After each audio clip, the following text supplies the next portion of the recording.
మనం ఏ బాధల్లో ఉండే వెళ్తున్నామో, ఎక్కడ నిందల అవమానాలు గురవుతున్నామో, ఎక్కడ మరింతగా బాధపడుతున్నామో దేవుడికి ముందే ఎరిగి ఉన్నాడు. కాబట్టి 6 బాధలు కలిగినను నేను విడిపిస్తాను, 7 బాధలు కలిగిన నీకు ఏ కీడు తగలనివ్వనని దేవుడే స్వయంగా సెలవిస్తున్నాడండి.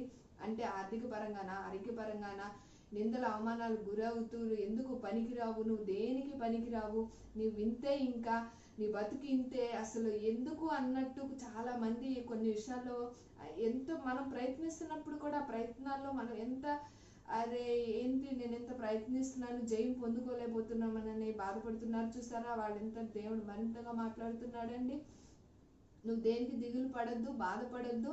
6 బాధల్లోంచి నేను సంపూర్ణంగా విడుదలిస్తున్నాను. 7వ బాధ నీ దగ్గర రానికుండా కీడ్నే తొలగిస్తున్నాను దేవుడే స్వయంగా సెలవిస్తున్నాడండి. అది ఆర్థిక పరంగానో, ఆరోగ్య పరంగానో, నిందల అవమానాలు గుండానో, లేదంటే ఎక్కడైతే మీరు విజయాన్ని పొందుకోవాలను